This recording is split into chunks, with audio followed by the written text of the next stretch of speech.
If you have a Bible and you find it helpful, please open it to the 15th chapter of Romans. Do you realize 42 weeks we've been in Romans? That's pushing a year. And a lot to learn, a lot to take in. You and I, in our culture, in this world, we all of us, I would say, unless there's something wrong. Now, that could be. In the Sunday school class today, we heard about a man, he was in England, right? Yeah. 7 years to work on a puzzle. Now, when she told the story of the 7 years that this man spent on the puzzle, I first envisioned a person in their 30s with no employment and their hair unkempt, newspapers up ankle deep all over the house, and that this puzzle had become some kind of obsession. It turns out it was an 80-year-old guy who worked on this thing for 7 years. That's great. I still have to say, is that really a good dream to finish a puzzle? And all of us in this room, unless there's something wrong, we have dreams for ourselves or the people we care about. We want things. We want to see certain things happen. We prayed about a lot of them today. It's not wrong to dream. And it's not wrong to have things that we desire for ourselves. And it's not wrong to speak to the Lord about them. But maybe, I read a little article in Charles Haddon Spurgeon's writings. This is a long time ago, and I never thought I'd figure out any kind of application for it. But it applies here. He talked about a person who climbs a ladder to reach something. Has to climb a wall. They have to put a ladder up against a wall and climb it over and over and over and over again. And they finally get the right ladder and they climb it and they make it to the top, only to realize they've been propping the ladder up against the wrong wall the whole time. With that in mind, let's look at this text. I'll begin reading in verse 22 of chapter 15. Paul says, "This is why I have often been hindered in coming to you, but now that there is no more place for me to work in these regions, and since I've been longing for many years to see you, I plan to do so when I go to Spain. I hope to visit you while passing through and to have you assist me on my journey there after I have enjoyed your company for a while. Now, however, I'm on my way to Jerusalem in the service of the people who believe there. For Macedonia and Achaia were pleased to make a contribution to the poor among the believers in Jerusalem. They were pleased to do it, and indeed they owe it to them, for if the Gentiles have shared in the Jews' spiritual blessings, they owe it to the Jews to share with them in their material blessings. So after I've completed this task and have made sure that they have received this fruit, I will go to Spain and visit you on the way. And I know that when I come to you, I'll come in the full measure of the blessings of Christ. I urge you by our Lord Jesus Christ and by the love of the Spirit to join me in my struggle in praying to God for me. Pray that I might be rescued from the unbelievers in Judea and that my service in Jerusalem would be acceptable to the saints there, so that by God's will I will come to you with joy and together with you be refreshed. The God of peace be with you all. Amen." Now this text is interesting because this is where for the two letters that were all, apparently there were two letters circulating. I mentioned this before several weeks ago, but you notice that Paul almost concludes this passage with what looks like the end of the letter. And that's why some scholars think that there were actually two letters circulating, one that was specific to the church and one that just circulated everywhere. The one specific to the church, they think, ended right here. So the other letter, they think, went all over the region, and so that's why the chapter 16 is sort of in question in that way. It makes sense to me. I don't think it's anything we need to particularly worry about. But you notice something about this text. Paul had dreams. He had dreams. He wanted to go to Spain. And for him, Spain was kind of the end of the world. That was a place where beyond that, they really didn't know a lot about the people and the regions beyond that part of Europe at that time. Paul knew that there were great philosophers in Spain. Those philosophers were known to Paul and people at his time. And as far as Paul knew, nobody had ever taken the gospel to Spain. So for him, this was a big thing. He wanted to go to places, as we looked at last week, that nobody had ever been. He didn't want to go and just take the gospel where everybody knew it, very much in contrast with the way we look at taking the gospel here. The Jerusalem church was suffering. They were very economically beset. The Romans didn't like them. All the employment, as I mentioned last week, was in Jerusalem surrounding the temple. So if you were employed by the temple and you got born again and became a follower of the way of Jesus, you lost your job. So these offerings that they took up were important for them. And that's important for you and I as well, to think about the fact that here we are in this church and God gives us things to carry here.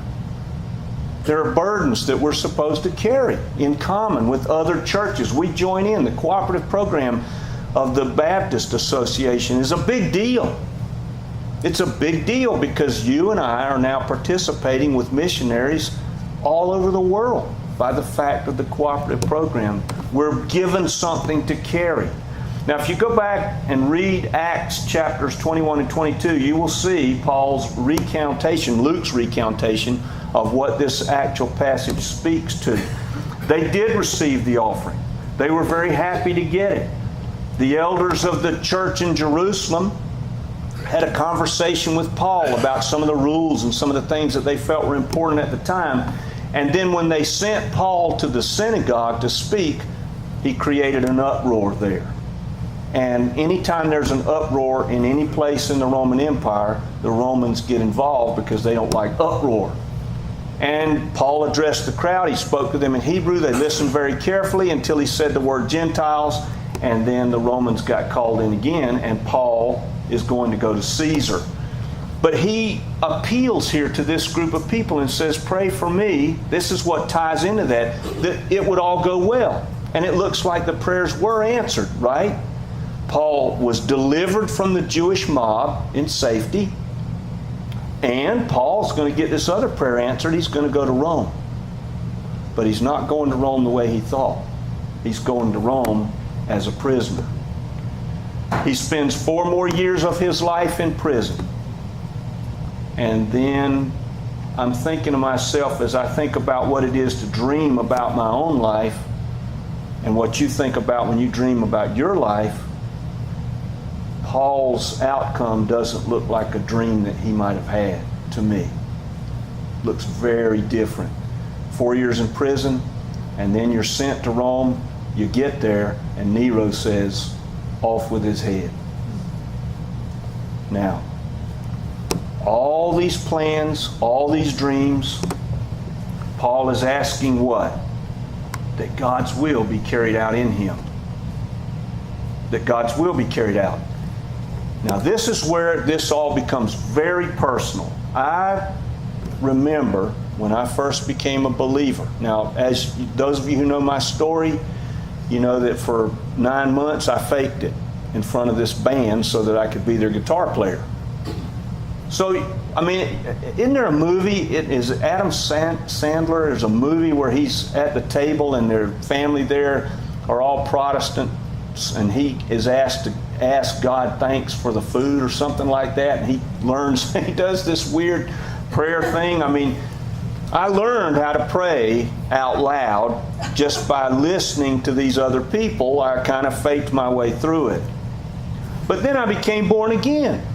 And now prayer, speaking to God, was an important feature of living for me. It was no longer something I had to do to look right in front of people. And I remember in the early eras of my journey being confronted by people who I respected greatly about the way in which we should pray. And I remember thinking to myself, this was a struggle for me, and it's still a little bit of one today. I was thinking, well, shouldn't we ask for God's will to be done when we pray? That's kind of what Jesus said. I mean, you go read the way He instructed us to pray, and you see that your will be done on earth as it is in heaven. That seems pretty straightforward. But is that really the way that we pray? I don't think so. And I'm speaking for myself. We want God to do stuff. We want Him to do stuff for us. We want things done for people we care about. We want things done for this world. We want things done for this church.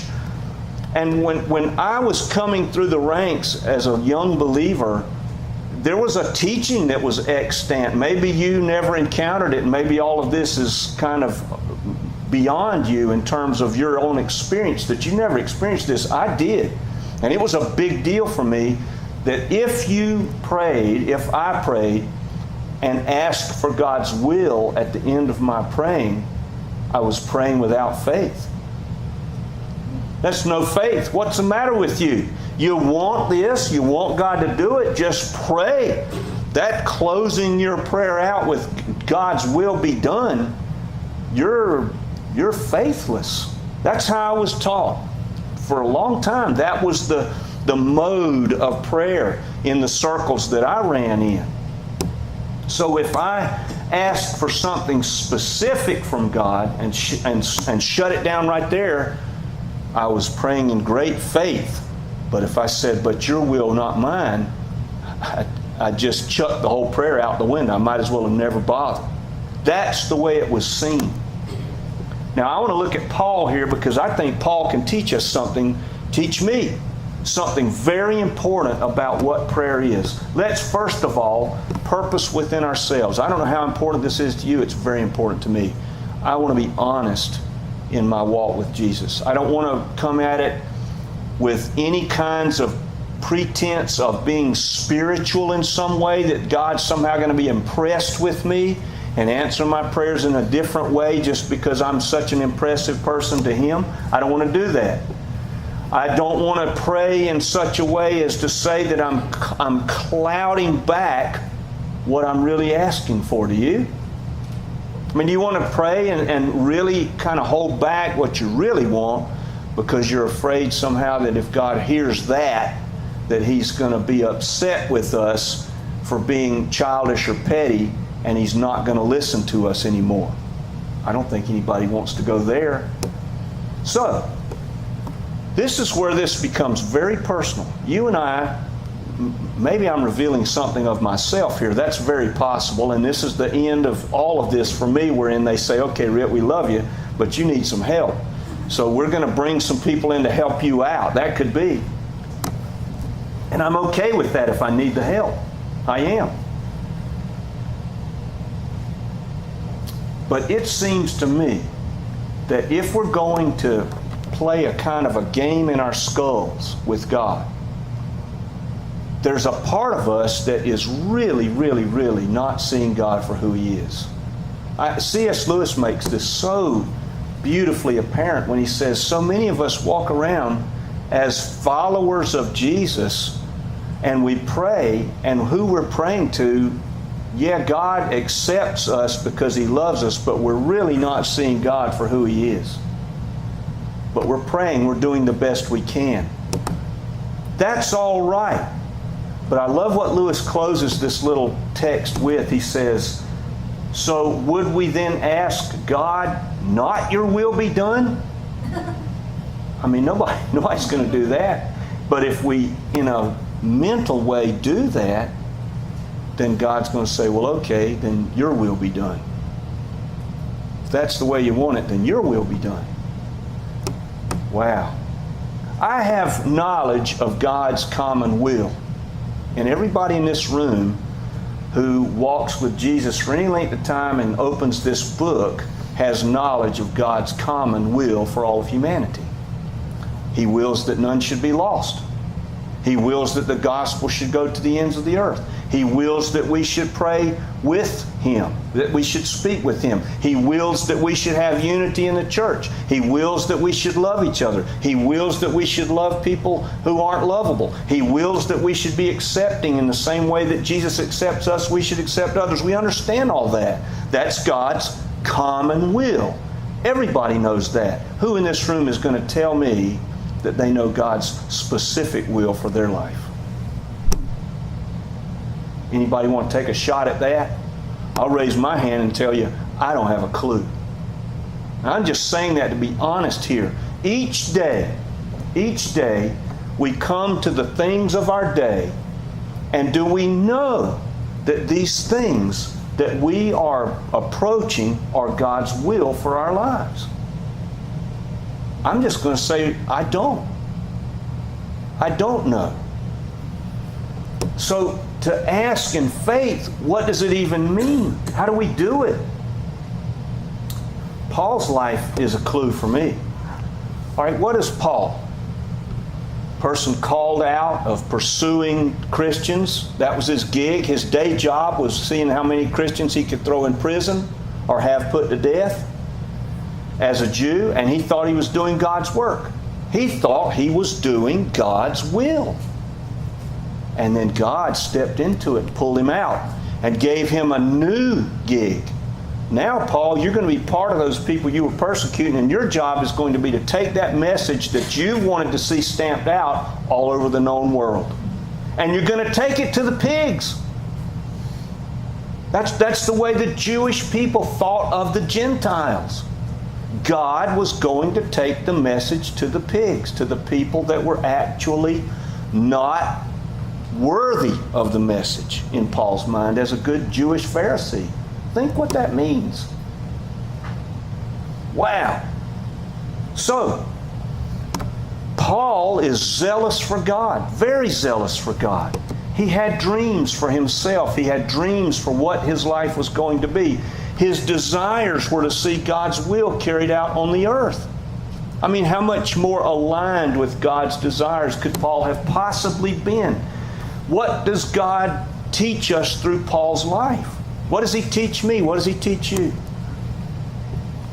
If we go to the Christian bookstore, and the Christian bookstore is loaded with them, books on how it is that we should pray and how it is we should approach God with desires we have. I mean, there's a whole unique set of ministry paradigms out there right now that the whole goal of all of this is just that God would give us what we want.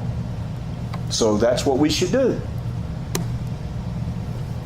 All of it's experiential. Let me just take, for instance, if I could, any life in this room. Any life. My life, your life. Let's say that you or I pray for something very specifically, and God works in a certain way in your life or in my life. Does that instantly mean that that's the formula for how God is going to work in every life? But that's how these books are written. That's exactly how they're written. Do what I did, and you will see God do for you what He did for me. And some people spend a decade doing that very thing. And then at the end of it, it's a journey of a decade that perhaps wasn't God's will for them at all. I mean, pray for a better job. That's a good thing to pray for. But guess what? It might not be God's will. Now, I'm just going by Paul here. I'm not saying this for me. I don't want to bring any of my own experience to this kind of thing because it's so dangerous for me to say, well, this is how God worked through me. Just try this and see how it'll work for you. But with Paul, I think I'm pretty safe. Pretty safe. All right, what happened to Paul?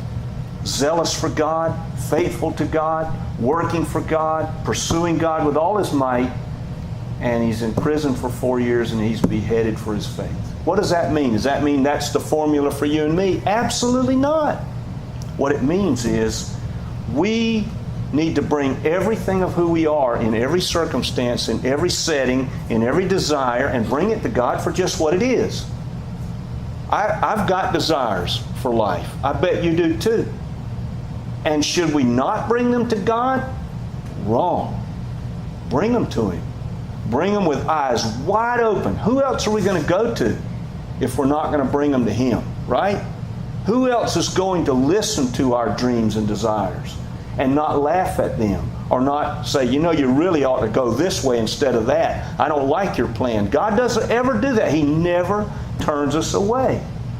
He never ridicules what we say to Him. He never ridicules our dreams. Even though, how many times have you gone to Walmart with a small child, and the small child has a dream for something that they really shouldn't have? And you know it, but they don't. They think I've got to have it. My life would be just exactly, I'm 7 years old. I've been thinking about this for years. in their minds. You ever had a kid tell you that? Jackson, he used to do that. I've been thinking about this for years. Thinking, you're 8 years old. How many years have you even been on the earth? I mean, how much time have you really put into this? But we do the same thing.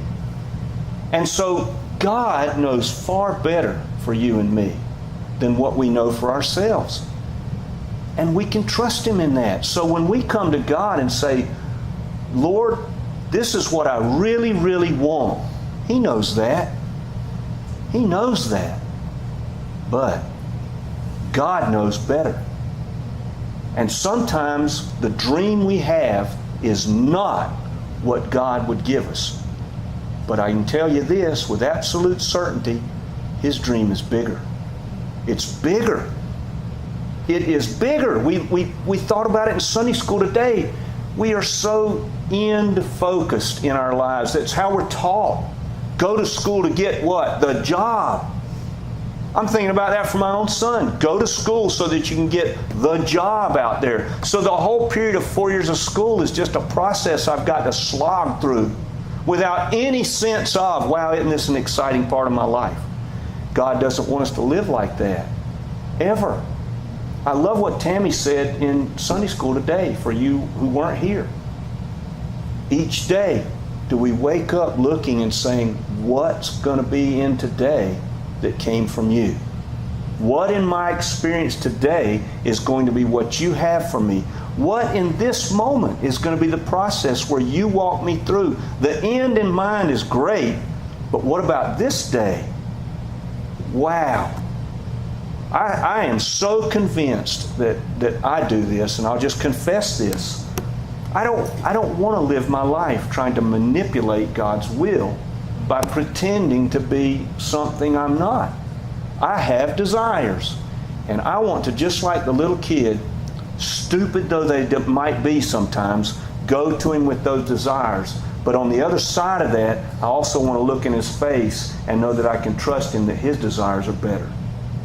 And be okay with what shows up this day for me, that I might be who He would call me to be more so for the rest of that journey.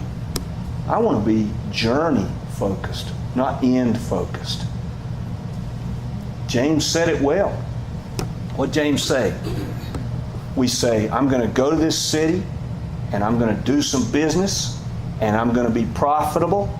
James says, come back a couple of notches from that and say, if God would will, I'll go to this city, and if God would will, I'll expect this kind of prosperity, but maybe not.